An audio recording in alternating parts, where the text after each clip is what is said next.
मुझे बहनों बोलना सही नहीं लगता, क्योंकि मैंने बहनें बोल दी और वो सीरियसली ले गई, है ना। तो मुझे बहुत सारे भात छोचिक लेने पड़ेंगे, देने पड़ेंगे, सारी जिम्मेदारी। तो एक बार एक ऐसी क्लास में ना एक टीचर नैतिक शिक्षा का ज्ञान दे रहे थे, और कि हमें हर स्त्री को अपनी माँ की नजर से देखना चाहिए, हर स्त्री को। अच्छी एजुकेशन दे रहे थे, चलो अच्छा है। अच्छा समझाया उन्होंने, हमें अपनी माँ की नजर से देखना चाहिए हर लड़की को।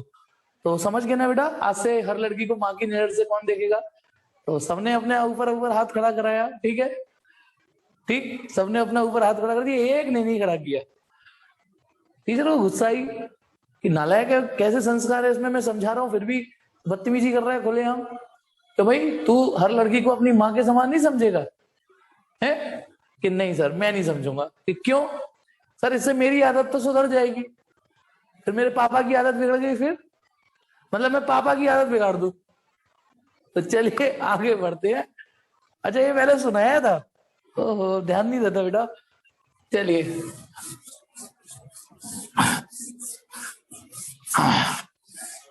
तो स्टार्ट करते हैं, कंटिन्यू करते हैं ऑल्टरनेटिंग करंट की कहानी दोबारा से।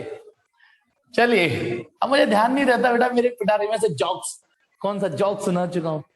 क्या कह रहे बेटा आप, कुछ तड़कता भड़कता सुनाओ। अच्छा चल सुनाऊंगा, अभी रुक जाओ। क्या कह रहे हैं, या अपनी ससुराल नहीं जा रहे अबे, ठीक। हाँ इसका क्या लेना देना तुझे अल्टरनेटिंग करंट से, है। वो मुझे ना पालक खिलाते हैं, पालक खिलाते हैं। अब मैं अपना सीन मेरा नहीं है, बस जोक से, ठीक है। कि एक आदमी अपनी ससुराल जाता था, जब भी जाता था तो सासू मां से पालक बना के खिलाती थी। सब्जी दोपहर को पालक, रात को पालक, सुबह नाश्ते में पालक बना के। तो सासू मां ऐसा क्यों करती है, वो थोड़ा कमजोर था कि इस पालक में ना आयरन होता है, इसमें आयरन होता है, क्या कहते हैं आयरन। आप आयरन की कमी है ना, आप दामाद जी ये खाया करो।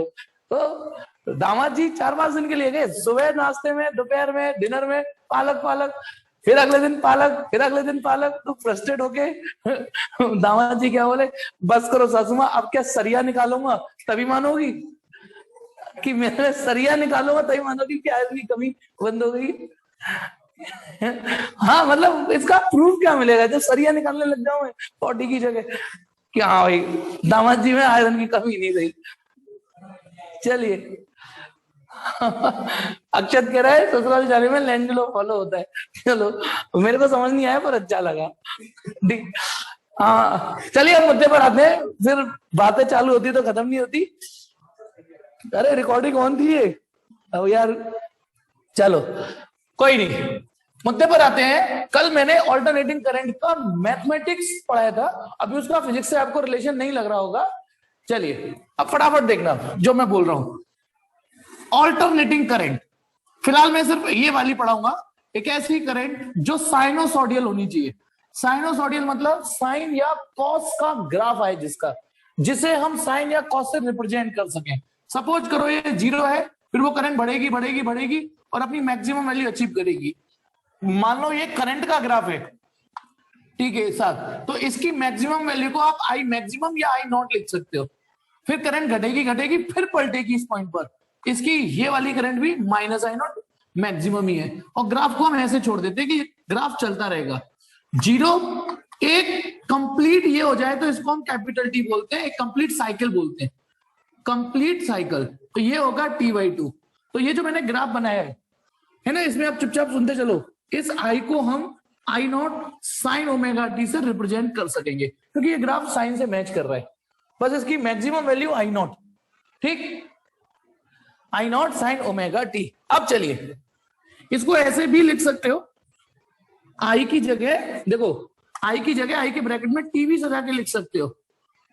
पढ़ना आता है ना, पढ़ना, F x function of x, F T function of T, ये फंक्शन ऑफ टी है।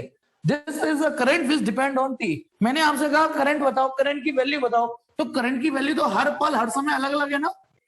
मैंने कहा करंट की वैल्यू बताओ, तो आप बोलोगे किस समय, किस टाइम पर, फलाने समय पर ढिकानी करंट है, ढिकाने समय पर फलानी करंट है। दिख रहा है ना, t/2 पे 0 करंट है, t/4 पे सबसे मैक्सिमम करंट है। भाई t/2 जो टाइम है करंट 0 हो चुकी है, t वाला जो समय उस पर फिर 0 है, 0 और t/2 के समय t/4 होगा, उस पर करंट मैक्सिमम है। अलग अलग समय पे अलग अलग करंट है। ये फॉर्मूला कह रहा है तुम मुझे टी दो, मैं तुम्हें करंट की वैल्यू दूंगा। जैसे मैंने यहां लिखा I1, तो इसका क्या मतलब है, हम 1 सेकंड पर करंट निकालना चाह रहे हैं। यदि मैं यहाँ 3 डाल दूं, मैं तीसरे सेकंड करंट निकालना चाह रहा हूं, तो टी की जगह 3 रख दूंगा, जो भी साइन ओमेगा इंटू 3। तुम मुझे टी दो, मैं तुम्हें करंट दूंगा। अब इसमें एक एक चीज का मतलब समझिए। ये जो I0 है, ये है maximum value of AC, maximum value of alternating current, या इसे पीक वैल्यू भी बोल सकते हैं। पीक वैल्यू, चोटी की वैल्यू, चट्टान की, बिल्कुल चट्टान बनी हुई है ना, उसमें जो पीक है, पीक वैल्यू ऑफ एसी। एक और नाम बोल सकते हैं जो ऑसिलेशन में सीख के आए थे, amplitude of AC. Amplitude word से भी दोस्ती करिए बेटा, एम्पलीट्यूड ऑफ एसी, एम्पलीट्यूड, ये जो वर्ड है I0। इसमें जो ओमेगा है, ओमेगा, इसमें जो ओमेगा है, इसको बोलते हैं एंगुलर फ्रीक्वेंसी। एंगुलर फ्रीक्वेंसी है ये, ठीक है। और ये ओमेगा बराबर होता है 2 पाई बाई कैपिटल टी के। ये जो ओमेगा होता है वो, ठीक, हाँ हाँ चलो अच्छी बात है बेटा, ठीक। तो ये ओमेगा बराबर होता है 2 pi by T, 2 pi radian upon T. I0 समझ में आ गया, मैक्सिमम वैल्यू ओमेगा समझ में आ गया। अच्छा, ये जो ओमेगा टी है, वैसे तो टेक्निकली ये एंगल है, साइन के अंदर, साइन कॉस के अंदर एंगल आता है, टेक्निकली तो ये एंगल है, इस पूरे की यूनिट रेडियन होगी, ओमेगा टी एंगल है। लेकिन यदि मैं एंगल लिखूंगा, ये 11th का टॉपिक है ये, तो फिर आप चुन करोगे किस किस के बीच का एंगल, पर ये एंगल नहीं, ये तो फंक्शंस होते हैं, तो इसलिए हम यहाँ इसे एंगल ना बोल के इसको फेज बोलते हैं। ध्यान रखना, है ये एंगल की डायमेंशन एंगल, लेकिन यहां हम ये नहीं बता सकते ना किस किस के बीच का एंगल है, क्योंकि ये अलग अलग टाइम पे अलग अलग करंट है, बस एंगल थोड़ी नहीं बनना है यहाँ करंट का किसी से, तो इसको हम एंगल ना बोल के फेज बोलते हैं। और आगे बढ़ने दो चैप्टर, बिलीव मी, जब फेज का काम आएगा तो मैं फेज भी समझा दूंगा। अभी तो बस याद कर लो कि इस फिजिकल क्वांटिटी को फेज बोलते हैं। यहां यदि omega T plus pi by 3 होता तो इस पूरे को फेज बोलते हैं। अभी फिलहाल मैंने सबसे सिंपल, जैसे दुनिया में सबसे सस्ता एटम हाइड्रोजन एटम होता है, जब भी हमें डिस्कस करना होता है तो वहां से शुरुआत करते हैं समझाने की, वैसे ही दुनिया, ये सबसे सिंपल है। Alternating current sign omega t हो सकता है, कॉस ओमेगा टी हो सकता है, sign omega T plus pi by 6 हो सकता है, लेकिन ये सबसे simple. This is maximum current, this is angular frequency, this is phase. ये क्या चीज है, आई या आई ब्रैकेट में जो टी है, ये क्या है, यही तो है इंस्टेंटेनियस वैल्यू ऑफ एसी, ये है इंस्टेंटेनियस वैल्यू ऑफ एसी। समझ गए, जो भी टाइम डालोगे यहाँ पे 2 सेकंड डाल दिया, तो इसको कैलकुलेट करना, तो 2 सेकंड के बाद जो वैल्यू आएगी वो सामने आ जाएगी। इंस्टेंटेनियस वैल्यू ऑफ एसी, इसको इंस्टेंटेनियस वैल्यू ऑफ एसी बोलते हैं। सिमिलरली, जो एल्बर्ट ऋतुराज बासने ने दिए थ्योरम, सिमिलरली यदि आप वोल्टेज की equation E equal to E0 sine omega T पढ़ रहे हो, इस टोन में पढ़ रहे हो, कल मैंने बताया था V equal to V0 sine omega t भी पढ़ सकते हो, ठीक है। इसका ग्राफ ऐसे आ जाएगा, सेम टू सेम आएगा, बस यहां ये E और T के बीच में ग्राफ बोला जाएगा, ये I और T के बीच में, ये E और T के बीच में ग्राफ बोला जाएगा। इसकी मैक्सिमम वैल्यू को आप E की मैक्सिमम वैल्यू E0 बोलोगे, और इसकी नेगेटिव में मैक्सिमम वैल्यू को माइनस E0 बोलोगे। वही आ रहा है, ठीक। बेटा मेरे ऑडियो में कोई दिक्कत आ रही है क्या, बेटा ऑडियो में कोई दिक्कत आ रही है आप लोगों को, नहीं आ रही बेटा, सब क्लियर है, ठीक। वीडियो तो मुझे यहां से पता चल जाता है ठीक आ रहा है। चलिए अब इधर देखो, तो E बराबर E0 sine omega D, similarly theorem, ठीक। अब आ जाइए, I की जगह बस सकल E कर दीजिए, ये इंस्टेंटेनियस, ये ऑल्टरनेटिंग करंट है, ये ऑल्टरनेटिंग ईएमएफ है। ये क्या है, maximum value of EMF, peak value of EMF, amplitude of EMF, angular frequency of this function, omega T, phase of E, ठीक। और अब आ जाइए यहां पर, ये है इंस्टेंटेनियस वैल्यू ऑफ ईएमएफ। अब आ जाइए, ये 0, ये T, ये T/2, ठीक है, ये 0, ये T/2 और ये T। अब एक और चीज और, इसमें ये जो मैंने 2 ग्राफ बनाए हैं, ये जो 2 ग्राफ बनाए हैं, इसमें 0 से T/2 के टाइमिंग को, मैं इन ग्राफ की बात कर रहा हूं, इस ग्राफ में 0 से लेकर T/2 तक के टाइमिंग को पॉजिटिव हाफ साइकिल पुकारेंगे। मतलब जब तक करंट पॉजिटिव में रहती है उसे पॉजिटिव बोलते हैं, और ये पॉजिटिव हाफ साइकिल बोलेंगे इतने को, पॉजिटिव हाफ साइकिल।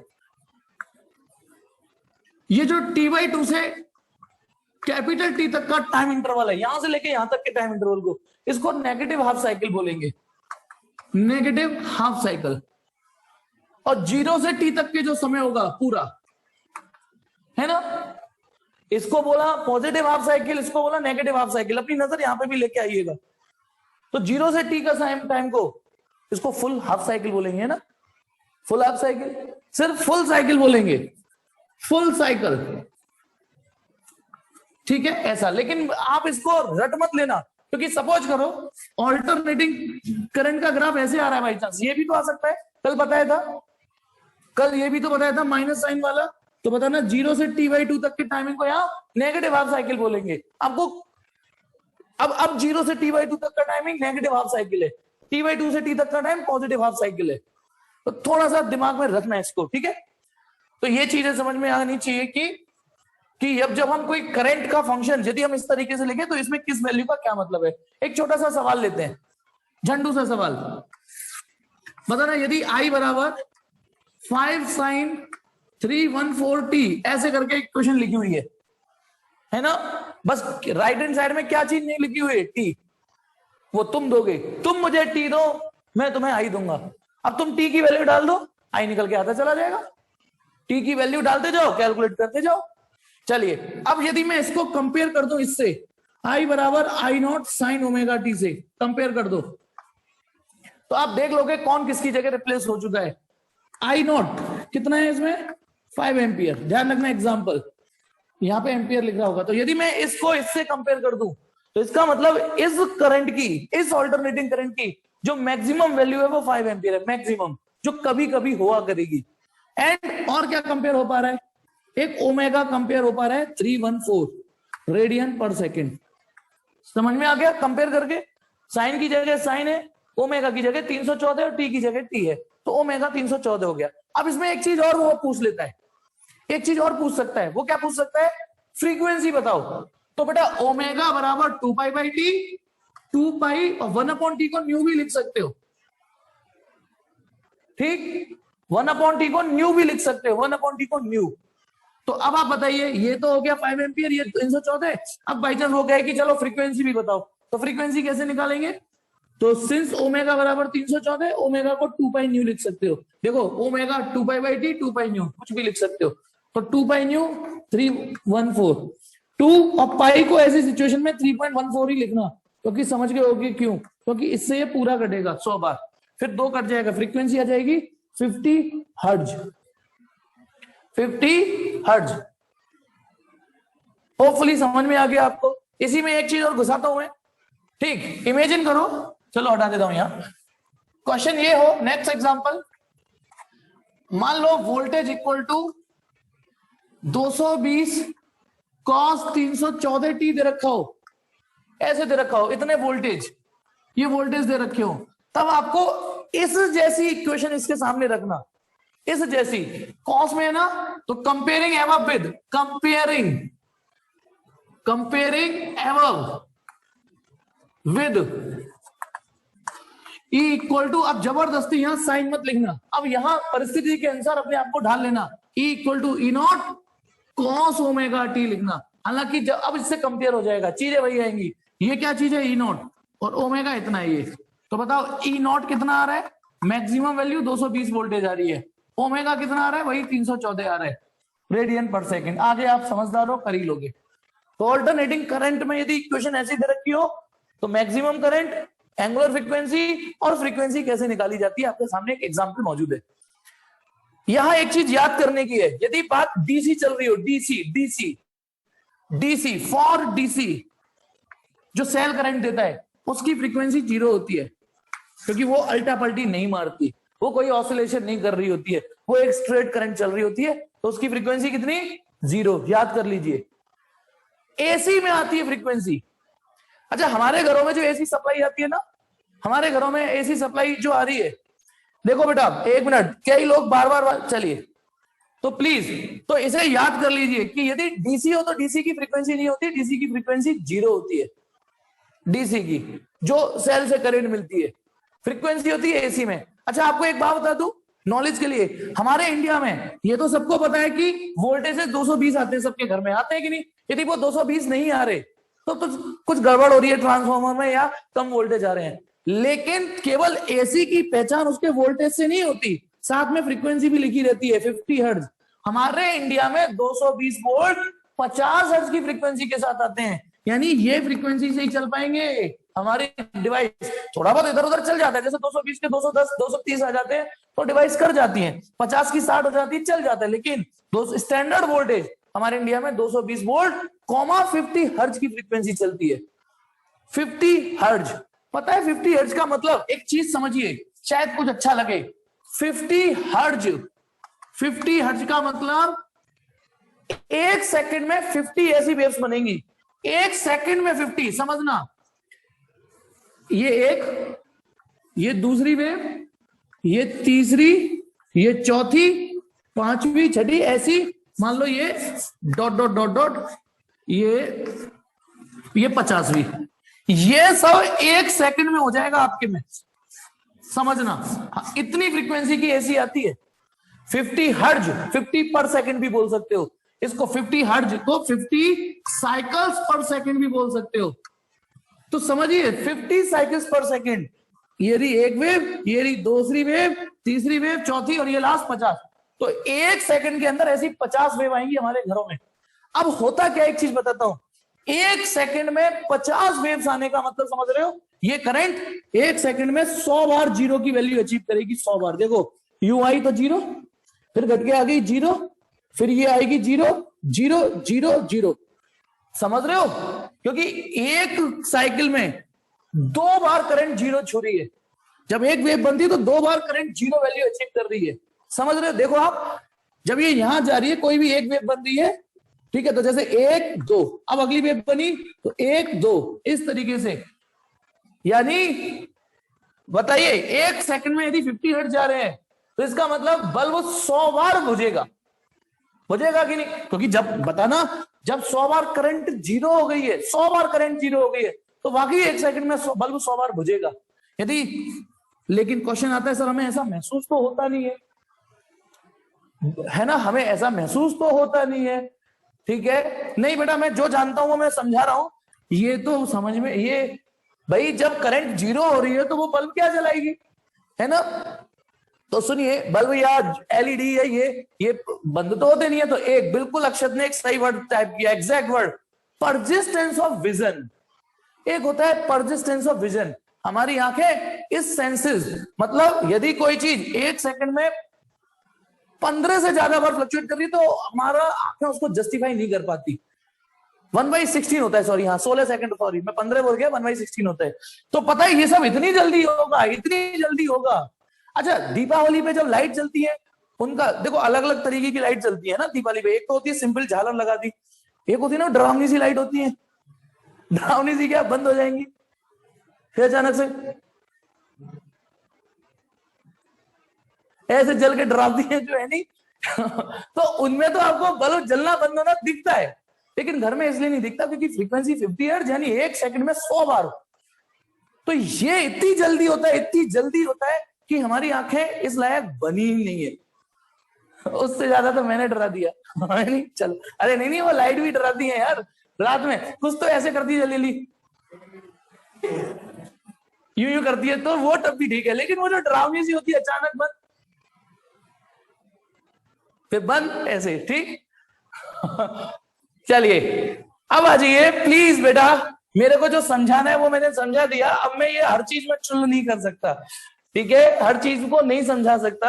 अच्छा एक चीज का जवाब दो, एक ट्रक था, बढ़िया वाला नया नवेला ट्रक था, जा रहा था पुल, अचानक वो किसी खाई में गिर गया, खाई में गिर गया धूम धड़ाम, चलो ड्राइवर तो बच गया, लेकिन ट्रक के परखच्चे उड़ गए, टायर फट गया, ट्रॉली पिचक गई, लेकिन उसकी जो लाइट थी हेडलाइट, बताना, लेकिन वो बार बार बंद हो रही थी, घुस रही थी, बंद हो रही थी, घुस रही थी। ऐसा क्यों, बताओ। एक मिनट, आप सब कुछ टूट गया, पिचक गया, लेकिन उसकी हेडलाइट जो थी बार बार बंद हो रही थी, घुस रही थी। अर्जुन ने ठीक बताया, बंद हो रही थी, घुस रही थी, बंद हो रही थी, घुस रही थी। अभय ने भी ठीक बताया, मनीष ने भी ठीक ही बताया, प्रियांशु ने भी ठीक बताया, प्रिंस ने भी सही बताया, प्रमोद ने भी, बाकी बताओ, अमन ने भी ठीक, गोपाल ने भी ठीक, जल्दी बताओ। बार बार बंद हो रही थी, बुझ रही थी, बंद हो रही थी, बुझ रही थी। समझ नहीं आया? अरे एक ही बात है बेटा, बंद होना बुझना, बंद होना बुझना। यहां मैं खेल गया, ठीक है। चलिए कोई नहीं, फिलहाल मुद्दे पर आते हैं नेक्स्ट। और इसी चैप्टर को आगे चलने दो, और चीजें समझ में आएंगी, है ना। चलिए आगे देखिए बेटा, ये तो था ऑल्टरनेटिंग करंट जो मैं कल भी पढ़ा चुका था। आज बस मैंने कुछ मसाले और डाल दिए उसमें। E naught sine omega t हो, फ्रीक्वेंसी डीसी की 0 होती है। Let's move to the next point. अब है एक एवरेज निकालना, समझना। आज एक ऐसी मैथमेटिक्स पढ़ाऊंगा जिससे बायो वालों के दिल के कलेजे में ठंडक पहुंचेगी। एक ऐसी मैथमेटिक्स पढ़ाऊंगा जो बायो वालों के कलेजे में ठंडक पहुंचेगी। पता है क्यों? क्योंकि वो मैथ वालों ने भी कभी नहीं पढ़ा है। एक ऐसी मैथमेटिक्स जो मैथ वालों ने भी कभी नहीं पढ़ा है। चलिए शुरुआत करता हूं। क्या? जैसे एवरेज निकालना तो सबको ही जानता है, ये तो बायो वाले भी जानते हैं, बचपन में सिखा देते हैं। एवरेज, जैसे आपके पास कुछ नंबर हो, x1, x2, x3, कुछ नंबर हो xn, और आपसे कहा जाए इन x का एवरेज निकालो, x का एवरेज निकालो, मीन वैल्यू। ठीक, देखो बेटा मैं क्या पढ़ा रहा हूं, इसकी दुनिया अलग ही चल रही है। क्या पूछ रहा है तू? भैया कंफ्यूज कर दिया आपने। अच्छा अच्छा, ये क्या कह रहा है? Omega for a graph is constant, please reply. मुझे नहीं पता क्या टाइप किया है तूने, क्लास के बाद पूछ लेना तुझे जो पूछना है ना। फिलहाल ये रहा x1, x2, x3, x4 dot dot xn, कुछ वैल्यूज है। ये शायद 5th क्लास में पढ़ लिया था हमने कि इन वैल्यूज का एवरेज निकालो। तो कैसे निकलता है एवरेज? इन सभी नंबरों को जोड़ोगे आप, है ना, dot dot dot dot n upon n से डिवाइड कर दोगे, जो आएगा वो x का एवरेज आएगा। एवरेज x बार पढ़ा है ना, ऐसे लिख दो, x कमीन, मीन, सॉरी x मीन, और एक और सिंबल और होता है ये वाला, ये, पर मुझे ये अच्छा लगता है, ठीक है। चांद पे डंडा कर देना, पर इसमें एरो नहीं है, ये नहीं है, सिर्फ बार है, ठीक है। तो यदि आपके पास रेंडमली नंबर दे रखे हो, ठीक है। अभी क्या हुआ कुछ, ये यार तुम लोग कभी कभी पढ़ाने में मोमेंटम बिगाड़ते हो। अभी कुछ दिन पहले किसी पर नहीं निकला था क्या? अच्छा, जो बाहर जाए वो आपको अच्छा लगता है, जो बाहर, हाँ ये बार की वजह से अच्छा लगता है, बार, बिल्कुल ठीक, दारू बदनाम कर दी। अब भाई मुझे पढ़ा लेने दो प्लीज। चलिए अच्छा लगा, लेकिन ये क्लिक की बार, तो ये तो सिंपल है, ये तो आप ब्लेम नहीं कर सकते, बायो वाले ब्लेम नहीं कर सकते, हमने नहीं पढ़ा है तो सबने पढ़ा है, 5th क्लास में पढ़ लिया था मैंने, ठीक। तो x1 plus x2 plus dot dot dot dot xn upon n, average ऐसे निकलता है ना। लेकिन व्हाट अबाउट द सिचुएशन? अब मैं आपको सिचुएशन देता हूं। इसमें तो आपको कुछ डिसकंटिन्यूअस नंबर दे दिए, आपको दे दिया कि बताओ 6, 7, 8, इनका एवरेज निकालो। तो इन तीनों नंबरों को जोड़ दोगे, डिवाइडेड बाई 3 कर दोगे, नंबर आ जाएगा एवरेज। लेकिन समस्या क्या उत्पन्न होती है?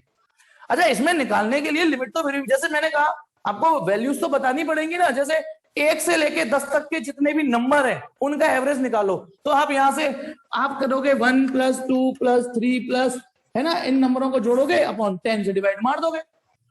बताना तो पड़ेगा ना कि आपको इतने नंबरों का एवरेज निकालना है, 1 से 10 तक के एवरेज निकालो, या पहले 10 इवन नंबर का एवरेज निकालो, कुछ तो बताना पड़ेगा ना, ठीक है। लेकिन समस्या क्या आएगी अब आपके सामने? मैं पहले समस्या बताता हूं। समस्या ये आएगी क्योंकि आप ऑल्टरनेटिंग करंट में एंटर कर चुके हो। सिचुएशन समझना, आपको एक ग्राफ दिया, करंट बड़ी बड़ी बड़ी बड़ी घटी घटी घटी घटी बड़ी बड़ी बड़ी घटी घटी, सपोज करो इतने ही ग्राफ काफी है, नहीं? और ये करंट का ग्राफ है विद रिस्पेक्ट टू टी, और ये करंट 0 से बढ़ते बढ़ते सपोज करो 5 एम्पियर गई, 5, और फिर घटते घटते -5 गई। ये 0वां सेकंड है, ये 16वां सेकंड है, ये 8वां सेकंड है। अब यदि मेरा क्वेश्चन सुनना, मेरा क्वेश्चन है कि करंट की एवरेज वैल्यू निकालो, लेकिन मुझे ये तो बताना पड़ेगा करंट कब तक की, क्योंकि देखो यहां से यहां तक की एवरेज वैल्यू निकालनी है, यहां से यहां तक की निकालनी है, यहां से यहां तक की निकालनी है, या यहां से यहां। अब मैं आपसे कहूं नंबरों का एवरेज निकालो, ये तो कोई बात नहीं हुई ना। पहले कितने नंबरों का एवरेज निकालू? यश तेरे हाथ जोड़ रहा हूं, अभी आप नहीं जानते मत टाइप करो, ठीक। अब एवरेज, यदि मैंने आपसे कहा कि 0 से लेके 8 सेकंड तक का एवरेज निकालो, 0 से लेके 8वें सेकंड तक का करंट का एवरेज फॉर टाइम, यानी t1 equal to 0 to T2 equal to 8 second, I की एवरेज वैल्यू, या सिंबल एक और ना, आई की एवरेज वैल्यू क्या होगी? मेरा क्वेश्चन ये है, मेरा क्वेश्चन समझिए पहले फिर में, कि 0 से 8 सेकंड तक करंट की एवरेज वैल्यू कितनी है? तो अब टाइप करना बेटा, आपको क्या लगता है फटाफट? 0 से 8 तक करंट की एवरेज वैल्यू कितनी है? कुछ नहीं लगता है? यस ने तो 0 ही टाइप कर दिया था। मेरा क्वेश्चन ये है कि 0 से लेके 8 सेकंड तक, अब यस ने थोड़ा अपडेट किया कि सर 5, हर्षदा ये कुछ तो टाइप किया कि सर एवरेज वैल्यू 0 से 8 सेकंड तक एवरेज वैल्यू, कुछ का आंसर आया 0 एम्पियर, कुछ बोल रहे हैं सर 5 एम्पियर होगी करंट, कुछ कह रहे हैं 4.5 होगी। अब मैं समस्या बताता हूं, निकुंज का आंसर था ये 4.5। चलिए अब मैं बताता हूं समस्या क्या आ रही है। 0 से 8 सेकंड के बीच में आपको करंट की एवरेज वैल्यू निकालनी है। आई डोंट नो आपने कैसे निकाली, लेकिन मैं ये कोशिश कर रहा हूं आई की एवरेज वैल्यू निकालने के लिए, तो भाई यहां तक जो करंट ने अपनी अपनी वैल्यूज शो किए उनको लिख लीजिए और डिवाइडेड बाई कर दीजिए। सुनने में जितना आसान लग रहा है ना, ये इतना आसान है नहीं।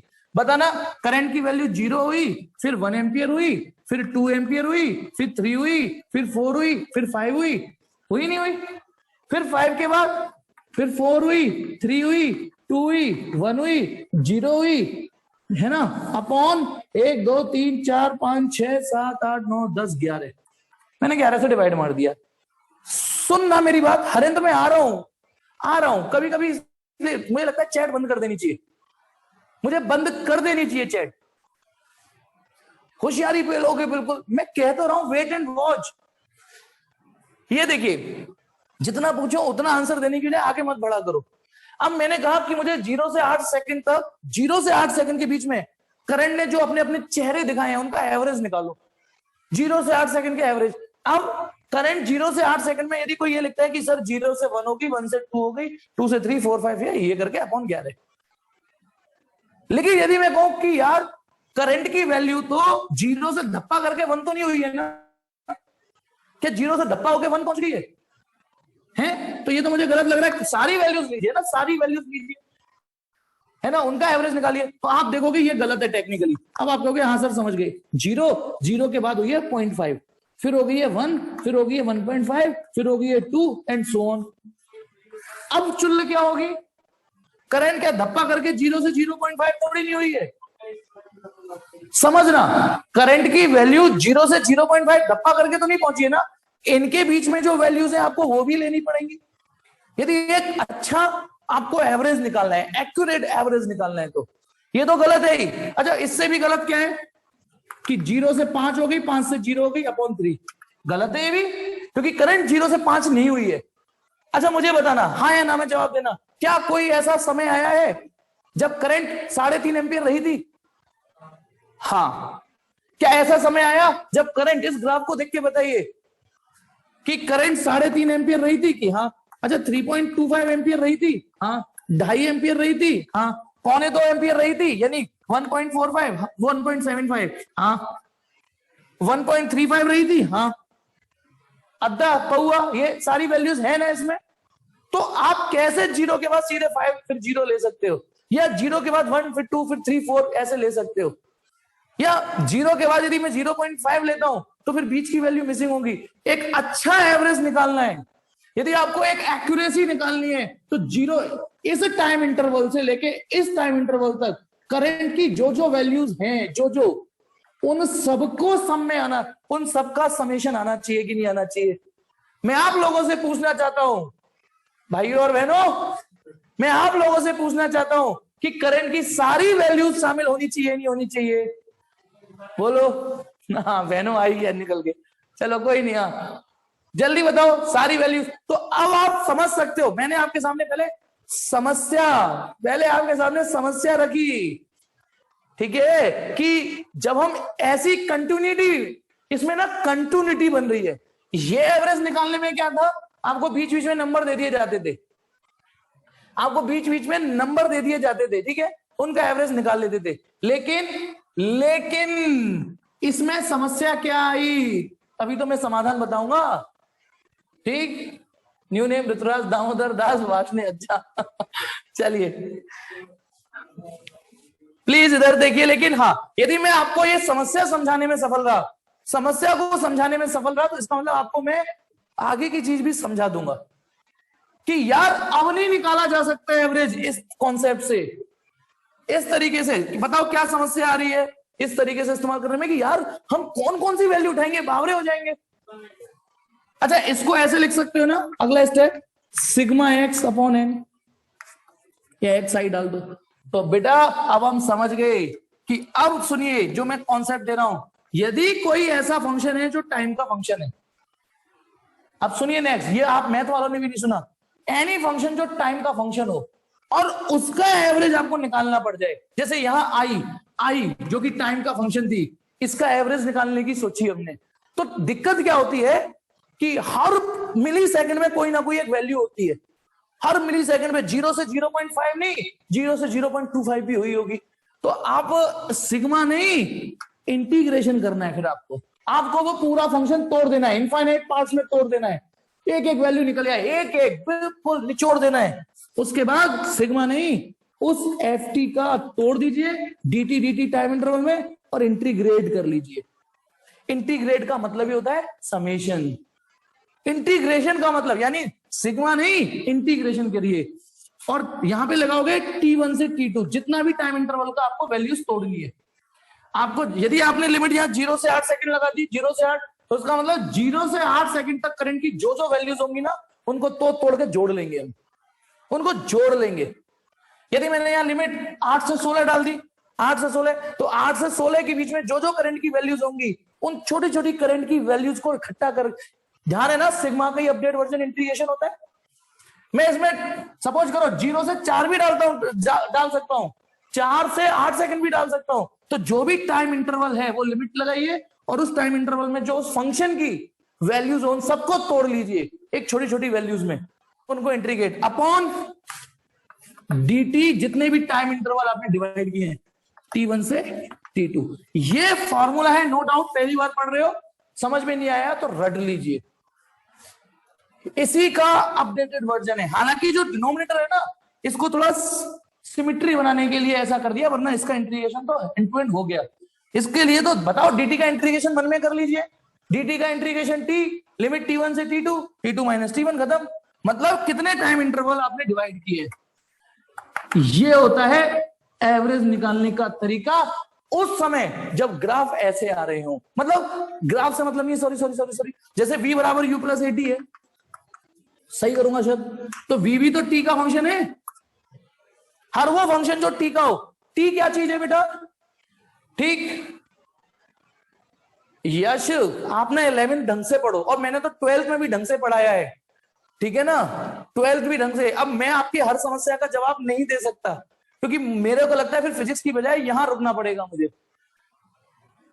ठीक, मुझे कि ये टाइम इनफाइनाइट क्यों नहीं आया, इंटीग्रेशन का मतलब ही नहीं पता, तो फिर कैसे। देखो इंटीग्रेशन क्या होता है, एक लेंथ है, एक वायर, धागा लिया मैंने, धागा है ना, धागा लिया, या सब्जी एक लौकी ली, उसको cut cut cut cut cut chop कर दिया, या वो चॉपर आता है उसमें डाल दिया, जिसका मतलब ये होता है कि नंबर ऑफ पीसेस इनफाइनाइट है, लेकिन उनका सम इनफाइनाइट नहीं है।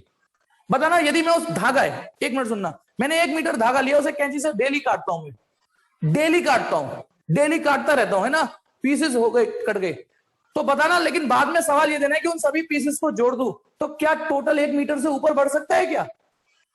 इंट्रीगेशन का मतलब ये होता है, क्योंकि यश आप बहुत ज्यादा उंगली करने लगे हो आप कि फाई का मतलब समझा दो, ये इसके लिए आप 11th को पढ़ना पड़ेगा, है नहीं, 11th। तो अब आप बताइए, यदि मैं एक धागे के कई सारे टुकड़े कर दूं, उनको जोड़ू, तो यहां वर्ड आता है इंटीग्रेशन, इंटीग्रेशन। अब लेकिन सम में इंटीग्रेशन जरूर करूंगा, लेकिन इंटीग्रेशन इनफाइनाइट तो नहीं आएगा ना, टोटल तो इनफाइनाइट नहीं आएगा ना उस लेंथ का। गलती थोड़ी थोड़ी मेरी भी है कि मैं कभी कभी मैं कुछ डिटेल में जाता हूं तो बच्चा सोचता है और डिटेल में जाओ, नहीं। एक बार यश ना गड्ढे में बैठ के पढ़ रहा था, यानी कि ये क्या कर रहा है sir, deep study, deep study कर रहा हूं, गड्ढे में बैठ गया यश, क्या कर रहे हैं, डीप स्टडी। एक बार अलमारी में बैठ के पढ़ रहे हैं, क्यों, हायर स्टडी।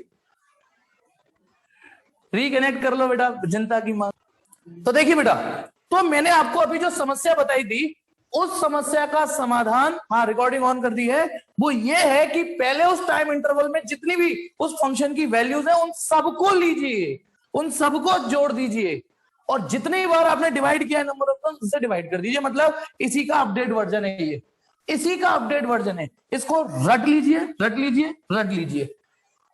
मैथ वालों ने भी ये पहली बार पढ़ा है, तो मैं इसको मिटा के यहां लिख रहा हूं इसको, और फिर इसका काम, इसको एग्जीक्यूट करना सिखा रहा हूं। तो आपने क्या सीखा अभी अभी कि यदि कोई टाइम का फंक्शन है और उसका एवरेज निकालना है with in time interval t1 से t2, तो पहले उस फंक्शन की जितनी भी वैल्यूज है उनको छोटे छोटे छोटे छोटे टुकड़ों में काट के जोड़ लीजिए, जो भी वैल्यूज है, और फिर उसका इंटीग्रेट कर दीजिए, वो सॉरी डिवाइड कर दीजिए। हालांकि ये इंटीग्रेशन तो निपट चुका। चलिए स्टार्ट करते हैं। ये आपके लिए एक बेस फॉर्मूले की तरह काम करेगा, ये आज ये एक बेस फॉर्मूले की तरह काम करेगा, ठीक है। अब सुनो, हमारी आज की हेडिंग रहने वाली है एवरेज और कमीन वैल्यू ऑफ एसी। सही सुना आपने? नेटवर्क ठीक आ रहे ना? एवरेज और mean value of AC, average और मीन वैल्यू ऑफ एसी। आपको ऑल्टरनेटिंग करंट जो कभी घट रही है, कभी बढ़ रही है, कभी बढ़ रही है, कभी घट रही है, ठीक है, उसका एवरेज निकालना है। तो देखिए सपोज करो ये रही करंट, ऐसे करके ये रही I with respect to T, graph ये रहा, this is maximum I naught. इस करंट का जो इक्वेशन होगी वो होगी I naught sine omega T. अब आपसे कोई इतने टाइम इंटरवल का एवरेज पूछ सकता है, आपसे कह सकता है नहीं यहां से यहां तक का एवरेज निकालो, आपसे कोई कहता है इस टाइम से यहां तक का एवरेज निकाल दो, कोई कह सकता है इस टाइम से इस टाइम तक एवरेज। ऐसे तो इनफाइनाइट सवाल बन जाएंगे। तो मैं हर सिचुएशन को तो नहीं करा सकता, लेकिन उसमें 3 स्टैंडर्ड डेरिवेशन है, वो मैं करा रहा हूं, 3 स्टैंडर्ड डेरिवेशन। तो पहला है हेडिंग, पहली है पहले केस, पहला है एग्जांपल, एवरेज और mean value of AC, average और mean value of AC for positive half cycle, for positive half cycle. Heading समझिए, मैंने क्या बोला कि हमें इस करंट की एवरेज वैल्यू निकालनी है। ये था 0 time, t1 second, t/2 average value निकालनी है, लेकिन यहां से यहां तक के टाइम इंटरवल की इस करंट की एवरेज वैल्यू निकालनी है, बस इसकी, ठीक है। तो बताना जब f, सुनना इसको यूज करूंगा मैं, जब आपको ft, हमारी ये जो करंट है ये भी तो टाइम का ही फंक्शन है, ऐसे भी तो लिख सकते हो ना, i is a function of t। तो जब आपको ft का एवरेज निकालना है तो आपने क्या करना है, ft dt integration upon dt का इंटीग्रेशन, यही तो करना है। ft का जगह कौन ले रहा है और i, आपको i की एवरेज निकालनी है, समझिए मेरी बात, i का एवरेज निकालना है। ft का एवरेज की जगह i का एवरेज निकालना है, तो फिर यहां क्या आएगा, i। ये चीज समझिए, समझिए, पहले वैल्यू रखना। मैं 10 सेकंड का पॉज दे रहा हूं और देखिए, मैंने इस फॉर्मूले का इस्तेमाल किया है। जब ft का एवरेज निकालना है तो ft इंटीग्रेट होगा, और जब आपको i का एवरेज निकालना है तो i इंटीग्रेट होगा। और ऊपर हेडिंग पढ़िए, किस टाइम इंटरवल के बीच में लगाना है, वही टाइम इंटरवल की लिमिट लग जाएंगी। फॉर पॉजिटिव हाफ साइकिल तो लिमिट चढ़ेंगी 0 से t/2, 0 से t/2। जल्दी से मेरे को कॉन्फिडेंस हो कि यहां तक समझ में आ गया, बोलो एक बार और, वंस मोर। वाह, मैंने चॉइस दे दी तो वंस मोर, एक बार चॉइस दे दी। हे भगवान, आज तुम चाहते हो कि मैं 9:30 तक लूं तुम्हारी क्लास, ठीक, चलिए चाह तो यही रहे हो। सवाल मैंने आपको ये समझाया है, यदि कोई ft फंक्शन है उसका एवरेज निकालना है तो आपको उसी फंक्शन को इंटीग्रेट करना है। ये एवरेज ऐसे निकालना आज ही सिखाया है और अभी सिखाया है, और ये याद करना है, ठीक। ये जय यहां तक समझ में आ गया, यहां तक तो आ गया ना जय, कि ये मैंने फॉर्मूला उठा के यहां लिख दिया है। बता भाई, ए भगवान बताओ, ठीक। अब मुझे निकालना तो एवरेज आई का है ना, भाई ए प्लस बी का होल स्क्वायर सिखा दिया। अब आपको ए और बी, ए प्लस बी की जगह सी प्लस डी का होल स्क्वायर निकालना है, तो ए की जगह सी और बी की जगह डी रखो। अब आपको आई का एवरेज निकालना है ना, आई का, तो आप अब इसकी जगह आई रखोगे ना।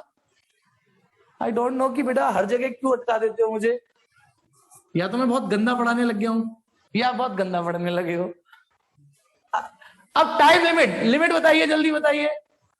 लिमिट आएगी 0 से t by 2, क्यों लिमिट 0 से t by 2 क्यों आएगी, बताओ क्यों? क्योंकि ऊपर लिख रहा है एवरेज और mean value for AC for positive half, और पॉजिटिव हाफ की जो टाइम लिमिट है वो 0 से t by 2 है। अब फटाफट देखिए, आई का एवरेज 0 से t by 2, एसी की एवरेज वैल्यू निकालनी है। एसी कैसे पढ़ोगे इसको, एसी की एवरेज वैल्यू निकालनी है, तो एसी इस समय आपने क्या मानी हुई है, आई की जगह रख दीजिए I naught sine omega T D T. ये मैंने क्या किया, आई की वैल्यू रख दी I naught sine omega T. नीचे dt का इंटीग्रेशन t, पहले नीचे का काम पूरा कर देता हूं आपको। dt का इंटीग्रेशन t, लिमिट 0 से t by 2 है ना। फिर क्या करोगे बताओ आप, डिनोमिनेटर में पहले नीचे का काम करवा देता हूं।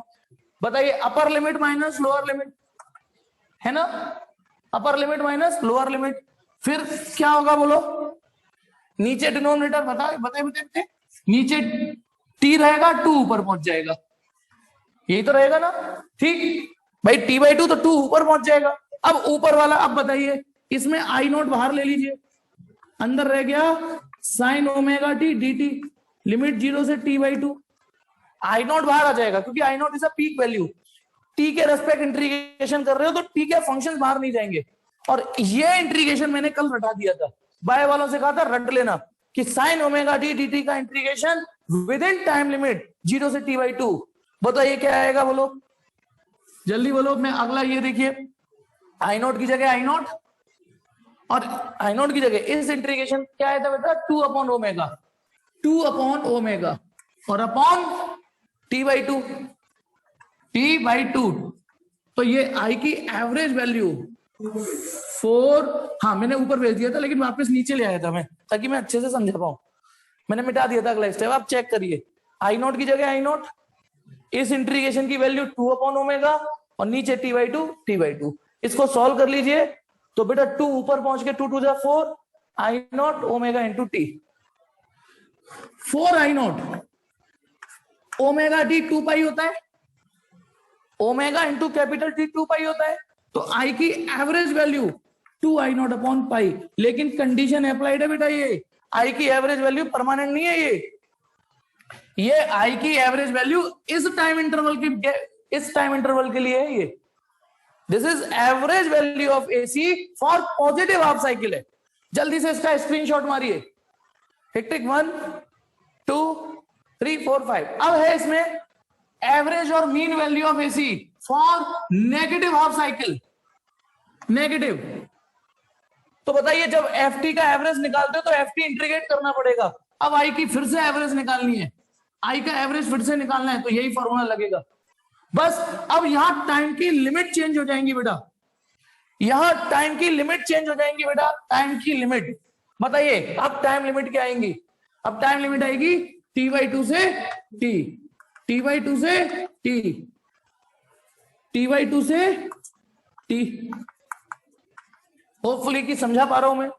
पिछला जैसे ही है ये, आई की एवरेज वैल्यू पता ना, आई नॉट बाहर आ जाएगा और अंदर रह जाएगा t by 2 से t sign omega T D T का इंटीग्रेशन अपॉन, बताइए upper limit minus lower limit, upper limit में t आएगा, लोअर लिमिट में t by 2 आएगा। अब ये इंटीग्रेशन भी कल रटाया था मैंने, आज हमें आगे बढ़ने से ये ब्रेक भी लगेगा, बस फटाफट फटाफट बढ़ेगा हम। आई नॉट, बताइए क्या इंटीग्रेशन आया था इसका, -2 अपॉन ओमेगा आया था इसका, -2 अपॉन ओमेगा, तो और नीचे t by 2 आ गया। तो जब आप इसे सॉल्व करोगे, आई की average value -2 I not, sorry -4 I naught upon omega T, -4 I naught omega T को 2 पाई लिख दो, आई की एवरेज वैल्यू 2 से 2 कट गया, -2 आई नॉट अपॉन पाई। ये भी star condition applied. Negative half cycle में ऑल्टरनेटिंग करंट की जो एवरेज वैल्यू आएगी वो ये आएगी, ठीक है ना, नेगेटिव हाफ साइकिल के लिए। अब अगला जो डेरिवेशन है वो है एवरेज और main value of AC for one complete cycle. ये 3 डेरिवेशन हम जनरली कराते हैं, वरना एवरेज तो किसी भी टाइम इंटरवल में पूछ सकता है, आप यहां टाइम लिमिट चेंज कर देना। तो अब है बेटा एवरेज और mean value of AC for one complete cycle, for one complete cycle. तो बताइए एक बार फिर से, जब मुझे आई का एवरेज निकालना है, एक बार फिर से प्रैक्टिस करते हैं, जब एफटी का एवरेज निकालना है तो एफटी इंटीग्रेट होगा, आई का एवरेज निकालना है तो आई इंटीग्रेट होगा, ठीक। अभी बस थोड़ी देर और फिर छुट्टी कर दूंगा, ठीक। और नीचे क्या आएगा, डीटी। अब आपके ऊपर हेडिंग पूरा पढ़ोगे तो क्या होगा कि फॉर वन कंप्लीट साइकिल, इस पूरे के लिए करंट की एवरेज वैल्यू निकालनी है, तो लिमिट लगेंगी 0 से t, 0 से t। कल का पढ़ाया हुआ आज इस्तेमाल हो रहा है। तो मेरी एक भी चीज बेफिजूल नहीं होती है बेटा, एक भी चीज बेफिजूल। बनिया आदमी तो फालतू में क्यों पढ़ाऊंगा, है ना। चलिए, बताया था ना, हम लोग थूकते हैं तो भी डिब्बी में रख लेते हैं, रात को नोट गिनने के काम में आता है, रात को नोट गिनने के काम में आता है हमारे, ठीक है। चलिए, तो आई की वैल्यू जो आपने मानी हुई है, आई की वैल्यू आई naught sine omega T D T upon D T का इंटीग्रेशन टी, लिमिट 0 से t। ऊपर बताइए आई नॉट बाहर ले लीजिए क्योंकि ये बाहर कर दिया। अब बताइए इसका इंटीग्रेशन क्या था, याद हो तो, ये जल्दी बताओ, sign omega T D T 0 से t, 0, बिल्कुल ठीक। आपके नंबर कितने आएंगे, 0। नाम बदनाम किसका करोगे, मेरा। किससे पढ़े थे, ऋतुराज। अच्छा देखो, ये तो कहानी खत्म। बस थोड़ी सी बता दूं फिर बताऊंगा कि आपको, ये तो आई का एवरेज वैल्यू 0, तो देखो आई की एवरेज वैल्यू 0 भी आई, एवरेज वैल्यू 0 भी आई, लेकिन अलग अलग टाइम साइकिल्स पर। एक और चीज, सिमिलरली थ्योरम, एल्बर्ट ऋतुराज वासने वाली सिमिलरली थ्योरम, जब आई बराबर I naught sine omega t. अभी हमने थोड़ी देर पहले ये लिया है ना, यही थोड़ी देर के, अभी मिटाया भी नहीं है। तो मैंने इसके 3 डेरिवेशन कराए हैं, आई की एवरेज वैल्यू, आई की एवरेज वैल्यू, आई की एवरेज वैल्यू। आई की average value 2 I naught upon pi भी आई है, -2 आई नॉट अपॉन पाई भी आई है, और 0 भी आई है। ये कब आई है, फॉर पॉजिटिव हाफ साइकिल के लिए, है ना, फॉर पॉजिटिव हाफ, ये फॉर नेगेटिव हाफ, और फॉर वन कंप्लीट साइकिल। ये समरी हुई। आपके लिए अच्छी चीज ये है समरी में कि डेरिवेशन आएंगे नहीं, लेकिन हाँ न्यूमेरिकल आ गया ना, तब तो ये इस्तेमाल करना पड़ेगा आपको। न्यूमेरिकल आ गया तो किसी और टाइम साइकिल में, ठीक। अब आ जाइए, आई बराबर I naught sine omega T पे मैंने 3 डेरिवेशन कराए हैं, positive half cycle, negative half cycle और वन कंप्लीट साइकिल। अब सिमिलरली थ्योरम तो सुन ले हरेंद्र, सिमिलरली थ्योरम, यदि हमारा, ये तो ऑल्टरनेटिंग करंट के लिए डेरिवेशन है, यदि हमारी ऑल्टरनेटिंग वोल्टेज की इक्वेशन होती E equal to E naught sine omega t, बोलो बोलो, अरे लास्ट है, बस छोड़ रहा हूं बेटा, छोड़ रहा हूं बेटा, E बराबर ई नॉट। तो बताओ सिमिलरली थ्योरम लग रही है कि नहीं, आई की शक्ल E हो गई है बस। तो बताइए E की एवरेज वैल्यू निकालिए, E की एवरेज वैल्यू निकालिए, E की एवरेज वैल्यू निकालिए। तो E की average value 2 E not upon पाई हो जाएगी, -2 ई नॉट अपॉन पाई हो जाएगी, और 0 हो जाएगी। ये कब हो जाएगी, for positive cycle, for negative cycle, और ये कंप्लीट साइकिल। छोड़ दिया, खुश, लास्ट टॉपिक। ऐसे हल्ला कर देते हो, अभी 9 पूरे नहीं बजे हैं कि